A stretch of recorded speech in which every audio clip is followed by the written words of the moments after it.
In 1972, the Air Force unveiled a fighter built to win a war that never came.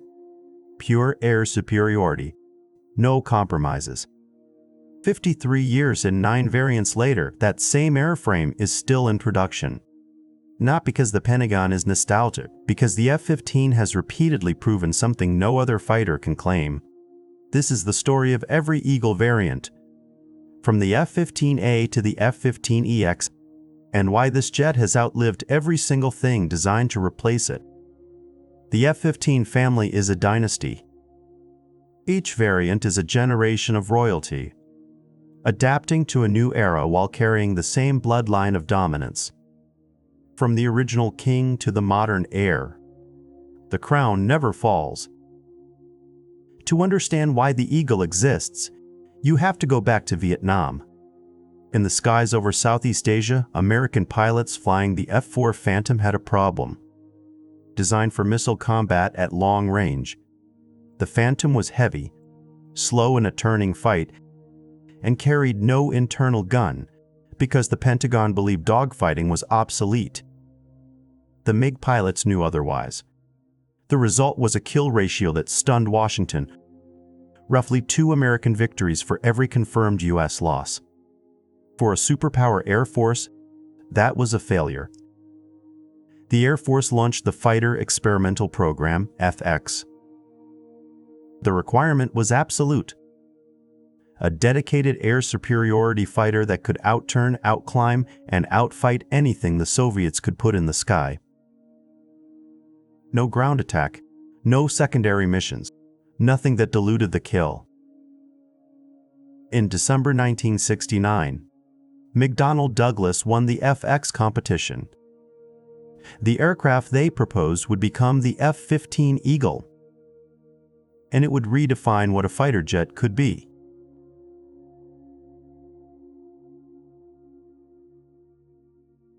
The F-15A made its first flight on July 27, 1972. What rolled out of St. Louis was unlike anything the Air Force had flown before. The numbers were extraordinary, a thrust-to-weight ratio greater than 1, meaning this aircraft could accelerate straight up from a standing start. A top speed of Mach 2.5, wing loading low enough to pull 9 Gs in a sustained turn. Engineers had built a jet that could dominate any engagement at any altitude. But what made the Eagle genuinely dangerous wasn't raw speed. It was the APG-63 radar, the most advanced pulse Doppler system of its generation.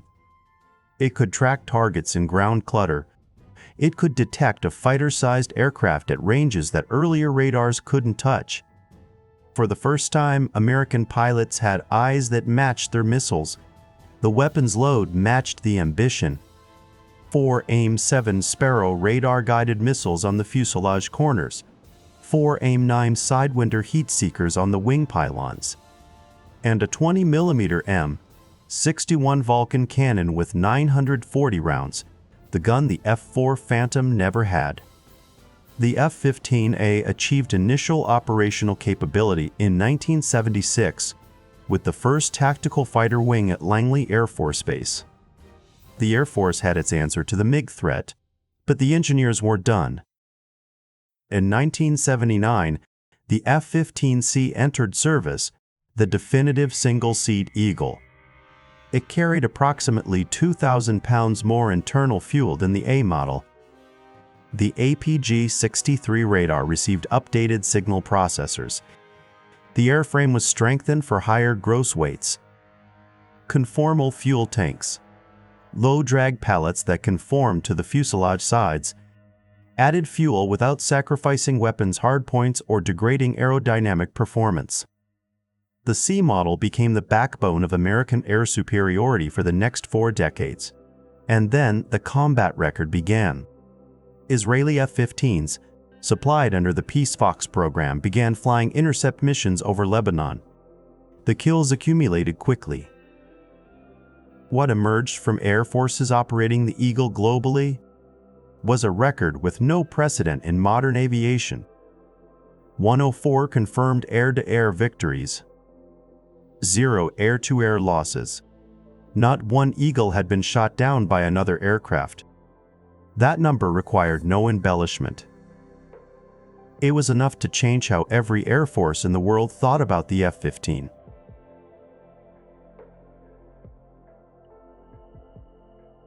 Once the Air Force had the Eagle, engineers started asking a different question. The F-15 airframe had so much structural margin, so much raw thrust and lift capacity, that a modified version might carry the war to the ground without giving up its fighter DNA. That question produced the F-15E Strike Eagle.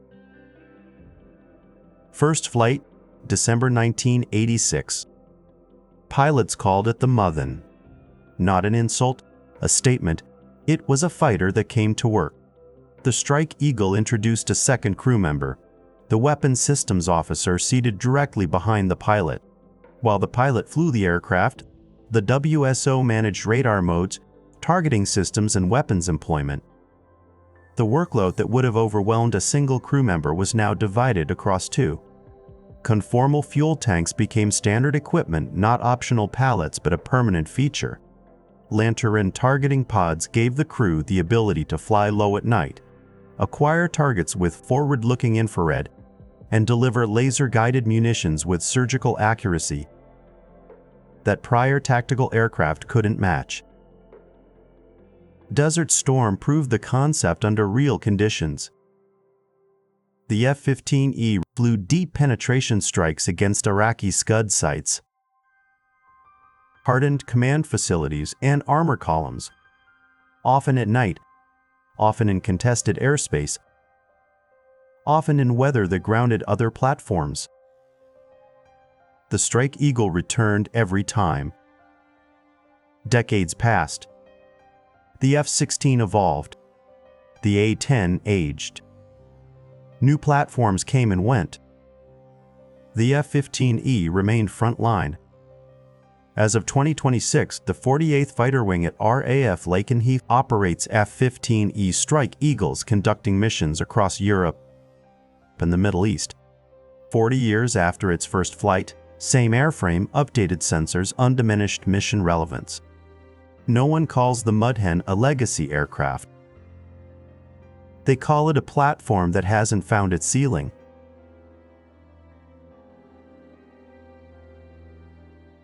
The F-15's reputation didn't stay American for long. 8 nations bought the Eagle, and several of them configured it beyond what the U.S. Air Force was flying. Israel received the F-15I Ram Thunder in 1998. Built for deep strike at strategic range, the Ram carries conformal fuel tanks and Israeli-developed avionics. It has been operationally linked to precision strikes far beyond Israel's borders. South Korea's F-15K Slam Eagle added the Sniper Advanced Targeting Pod, anti-ship harpoon integration, and General Electric F-110 turbofan engines for increased low-altitude thrust. Japan's F-15J, licensed and built by Mitsubishi, forms the core of the Japan Air Self-Defense Force. Over 200 airframes have been produced, one of the most significant licensed builds in aviation history. Singapore's F-15SG carries the AN/APG-63V3, an active electronically scanned array radar, giving it a detection and tracking edge over earlier mechanical scan Eagle variants. Saudi Arabia's F-15SA introduced fly-by-wire flight controls and a fully digital glass cockpit, early steps toward what would become the EX standard. And then there is Qatar's F-15QA, the most maneuverable Eagle ever built. The F-15QA can perform high alpha maneuvers, including tail slides at extreme angles of attack that the original 1972 designers never anticipated. The airframe had more in it than anyone expected. Every export variant proved that again. In 2009, Boeing unveiled the F-15 SE, the Silent Eagle. The concept was a bridge between the 4th and 5th generation. Canted vertical tails reduce radar cross-section from the frontal aspect. Conformal weapons bays replaced external pylons for a clean, low-signature missile carry. radar-absorbent coatings were applied to key surfaces. The primary target customer was South Korea. The Silent Eagle offered a credible stealth light option at a lower unit cost than the F-35. South Korea chose the F-35. The Silent Eagle was canceled before a single production aircraft was completed. But it taught Boeing exactly where the market was heading. Every lesson from the SE program, the digital integration, the internal weapons concept, the signature reduction thinking, fed directly into the aircraft that came next. The F-15EX Eagle II is not a stealth fighter. Boeing made that decision deliberately.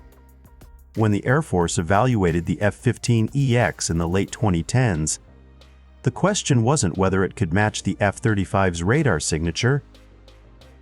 The question was whether it could do things the F-35 couldn't. In several mission categories, the answer is yes.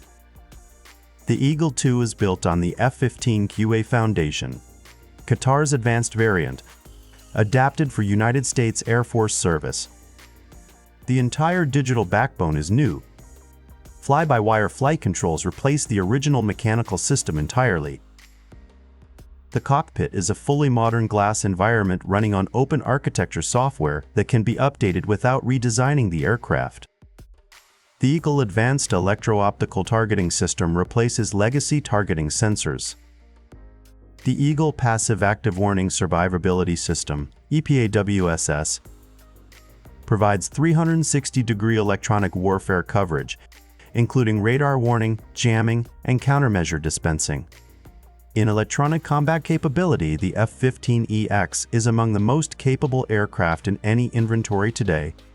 Then there's the weapons load. The F-15EX can carry up to 12 AMRAAM missiles in an air-to-air configuration, the heaviest missile payload of any operational fighter currently flying. In a conflict scenario where missile magazines run dry before aircraft do, that capacity is not a footnote. It is a strategic argument. In 2021, the Air Force accepted its first F-15EX aircraft.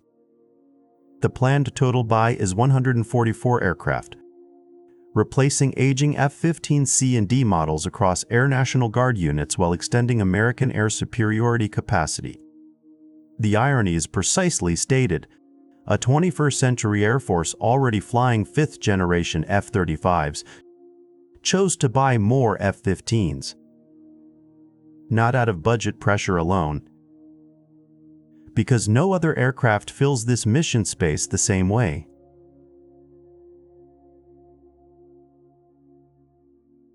"104 air-to-air kills, 0 air-to-air losses."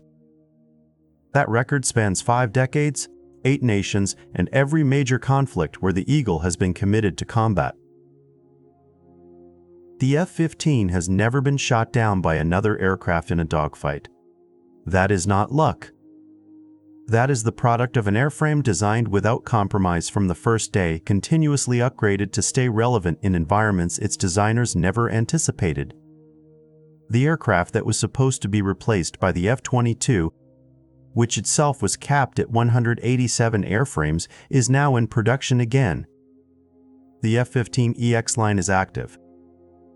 New variants are flying for allies. The lineage is not winding down. It is expanding. In an era of stealth fighters and hypersonic threats, the F-15 makes a different argument. Payload capacity, digital survivability, and a kill record that requires no narrative to support it. 53 years. The Eagle is still here, still dangerous, still earning the right to exist. What's coming next changes the entire conversation. Hit subscribe so you're here when it drops. Hardware of peace. Weapons explained. Power revealed. No politics.